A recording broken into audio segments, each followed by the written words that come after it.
Hello everyone from Smart City Expo Curitiba. We're here for another episode to talk with TELEKONTA and with the legend, Mr. LAIMONAS, the person who created the SRMS. Yes. So what is the SRMS? We're here to talk a little bit more about the solutions for TELEKONTA. Sure. And how you manage to create this solution, how you are doing this, all this solution, how you're implementing all this solution in other countries, in Lituania, and how do you manage to bring to Brazil? What are you planning? So it's basically that. Very nice to meet you. Very nice to have you here, Mr. LAIMONAS. Okay. First of all, just for us to understand a little bit more about the solution you created. Sure. Talk a little bit more about this SRMS. What is SRMS?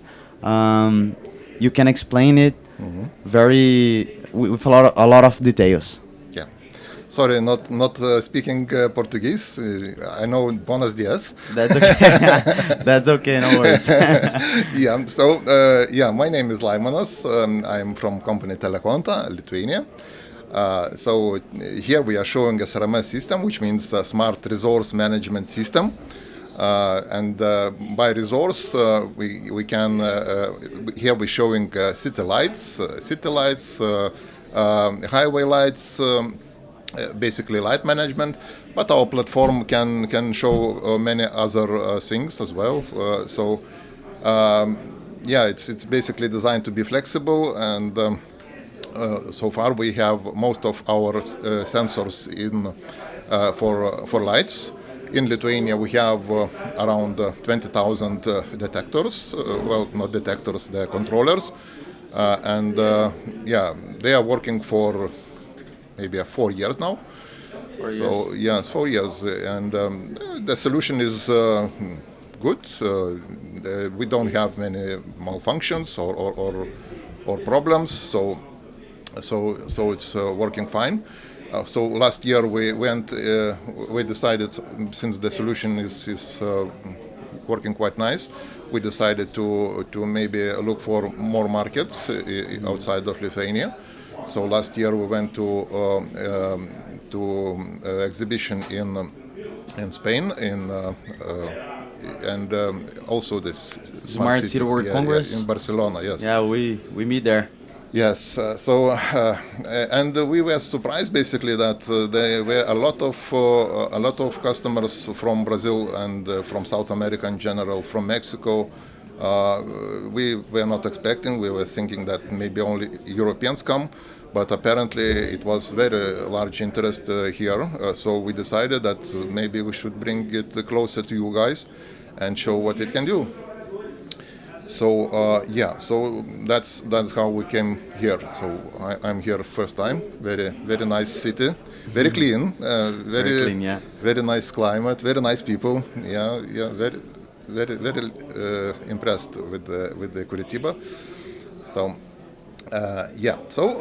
our speaking of our solution, it's a controller and it's a system. What it does, it normally connects to street light via NEMA connector. In Europe, the Jaga connector is more popular, but we have both devices for NEMA and for Jaga. And what it does, it monitors the luminaire. It measures the voltage, power, current. It calculates all that. It has built-in power counter, so it can switch off and off light. It can, if street light supports it, like DALI interface or 0 to 10 volt dimming interface, then we can also dim the lights during different parts of the day. So this is basically all to save some power. When you go for cities, you want to. Power is expensive, and you don't want your lights all the time on because it costs a lot of money. So obviously, the first step is moving away from old sodium lights, which consumes like 500 watts, and everybody is moving to LEDs now. It's already huge savings here. But still, if you have a city with a lot of lights, you still want to optimize the costs, and it's still a lot of money. So what is the typical scenario for the cities is that in evening time, when there is going dark early, for example in winter, and people are driving from work to home, you want city lights illuminated, very good, so there is no traffic accidents or whatever. When the traffic lowers down, people are already home. Only few people in the streets. You may want to dim your lights so that you save a little bit on power and also save on light pollution, because people don't like to sleep when there is light outside the window. Sure. Yeah. So and some cities in the night, for example, in 2 a.m. they switch off power completely until for example, 5 a.m.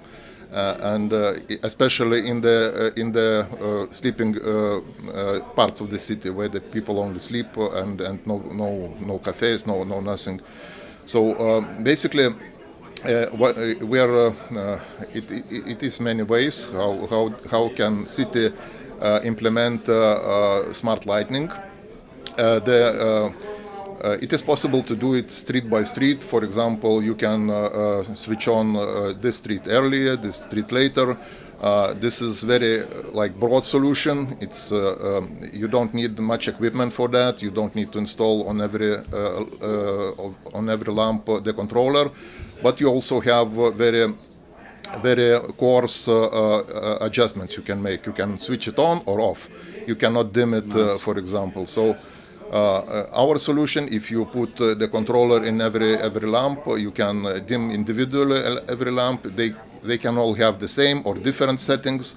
So, for example, if you have a cafe, some point of interest in the street, you can illuminate it for longer than the rest of the street. So that's you basically you want to illuminate more when there is more people. Yes. So the people get convenience, but you don't want to illuminate when there is no one around.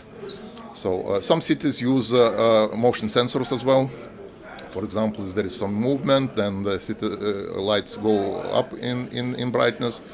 So we can do that too. But this, it's quite a lot of work to set up, and not many feel that there is an immediate need for that.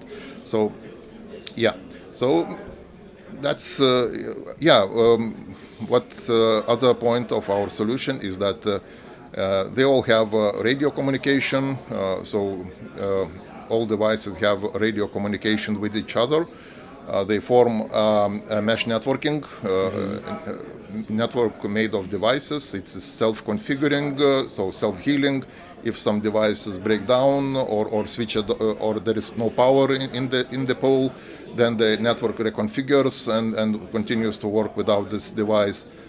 So this entire mesh network can contain as little as 2 devices or as many as 1,000 devices. But it's the best case scenario probably.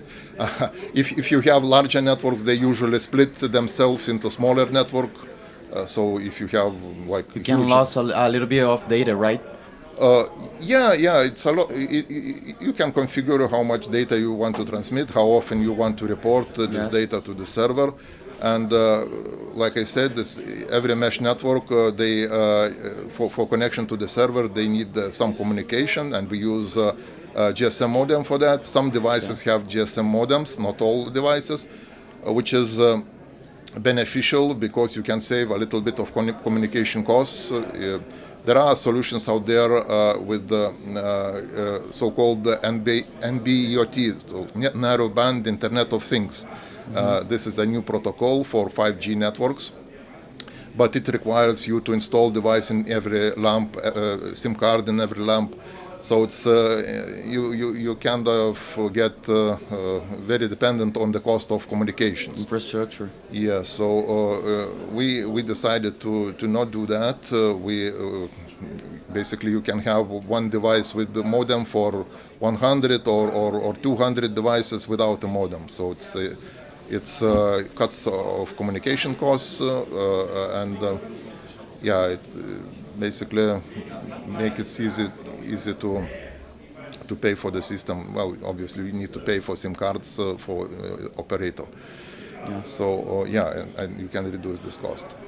So you can have more than one modem. There is no limit in our system. If you have some critical part of the city when everybody is not stable electricity, it may not be electricity, you can install several modems and they will all just work parallel, and the server will manage this. Yes. Nice. So in Europe, basically you have 4G communications mostly everywhere. In Brazil, it's a little bit, the country is huge. Obviously, you cannot have 4G communication in Amazon. Yeah. Nobody lives. We're working on that. I think you have a lot of work to do. It's still a huge country, unbelievable. Yes. So. It requires GSM connection. In poorly, there are some edge cases when there is sometimes GSM connector, sometimes it's not, depending on weather or on congestion of GSM network. So in that case, it is no problem for our system.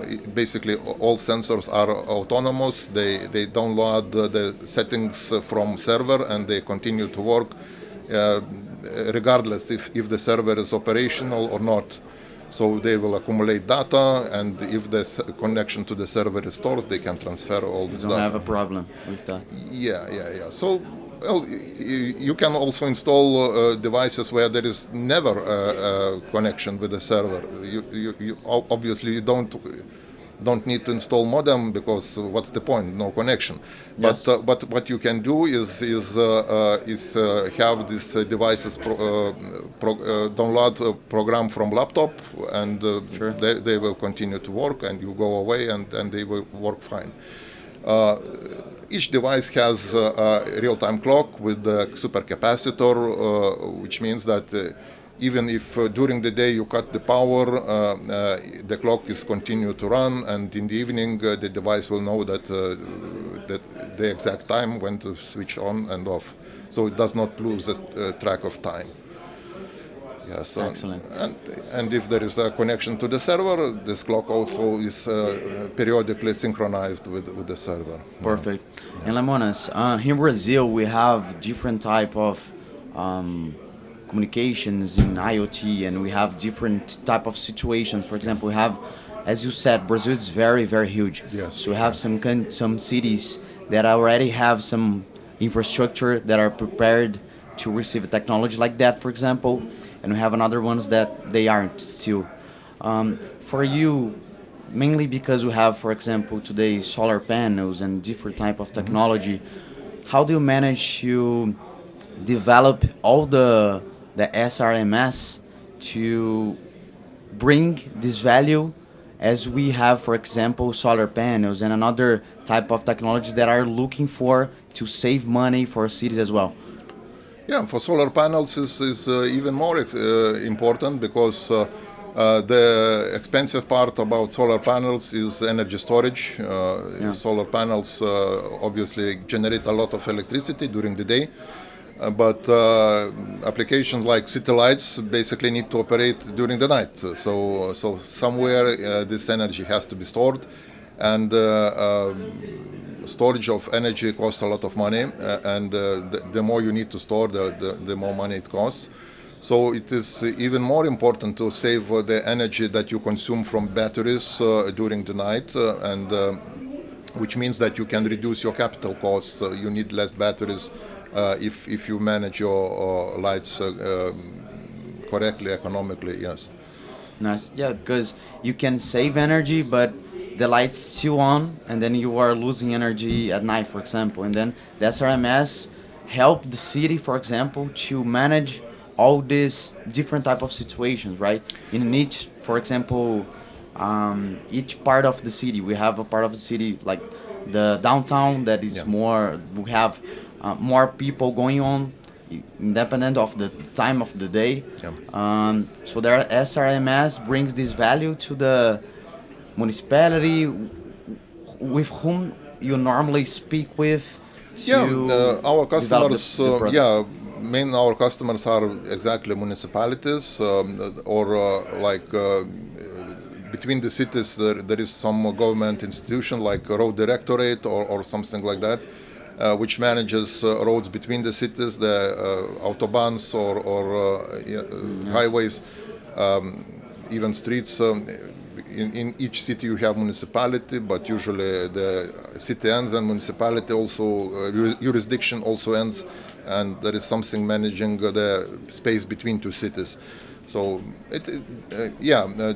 basically that is our main customers, but it is also possible for big industries to use the system. For example, you have a shopping center with a lot of parking space. You may want to lit it up for customers to feel safe. Yeah. And basically you can adjust the lighting there too for ports, for big industries as well. Everybody wants to save energy these days, and good for nature. Sure, perfect. And then, do you have any case in any city or company that you guys have in Lithuania, for example, in Lithuania itself or another country that went really, really fine? You saved a lot of money, for example, for this city, for this company. Yes, like I mentioned, the savings, obviously, the larger network of lights you have, the more you can save. So it's relative, but I mentioned that the first thing to do is to move to LED lights, which saves you like 5 times the cost, which is already a huge step. For light management and adjusting a light level, you can save additional like maybe 20%, so which can be also big money. Yes. Yeah, like in 1 year already, but in 10 years, it's a lot of money. Yeah. So our equipment is not expensive. We specifically try to design this that it will be affordable as much as possible. So that also helps to pay during the long term. The investment cost is not so high. So basically, in 1 or 2 years, you can recoup everything. Excellent. So yeah. Excellent. And then we were talking earlier about the Smart City World Congress, which is our biggest event from all the Fira Barcelona that happens in Barcelona. Yeah. We have here in Curitiba as well. I met Lituania, I met TELEKONTA there in Barcelona. But tell me, why Brazil? What opportunity do you see here in our country? Why Brazil? A good question, because there were more visitors from Brazil to our stand in Barcelona than from any other South America. We had some visitors from Argentina, from Mexico, but then we we need to bring this solution to show for the people there. And we started to look what is the best show to bring it, to show it, and it comes out that Curitiba is quite a big show in South America, and a lot of people go here. So that was why we choose Curitiba. It's Smart Cities. It's the same show like in Barcelona. So same direction. A lot of municipalities are thinking of the ways how to make their cities nicer, how to provide more safety, how to reduce costs.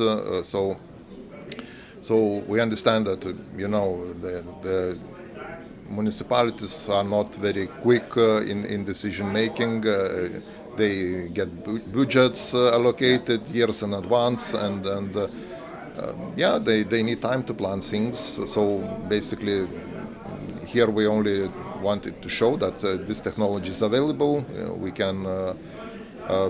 You can start thinking about maybe implement in some smaller cities or larger ones. So this technology is quite popular in Europe. Basically, a lot of cities already have these kinds of solutions. Yeah, here in Brazil, it's like an innovation for us. And when we see an innovation, it's something that we really want. But we know the barriers here in Brazil to the contract with the municipalities, and all of this. And for sure, bringing TELEKONTA here to Brazil, it's something really, really important for us, because really think we can save a lot of money for municipalities together. So count on us at iCities. And if you have any other and further message that you can bring here for us, what would you say?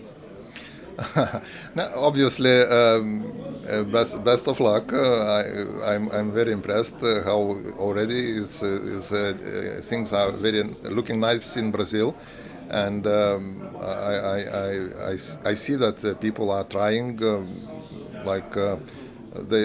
the first face of the city is how clean it is, and it's very clean in Brazil. And Europe, they've forgotten what it is important. For sure, Mr. LAIMONAS, thank you very much. It's a pleasure. Yes. I hope you have a nice event. Yes, thank you. Bye-bye. And yeah, if anything technical, if people want to find out anything technical about our technology, we can also give information. Yes. Perfect. Thank you.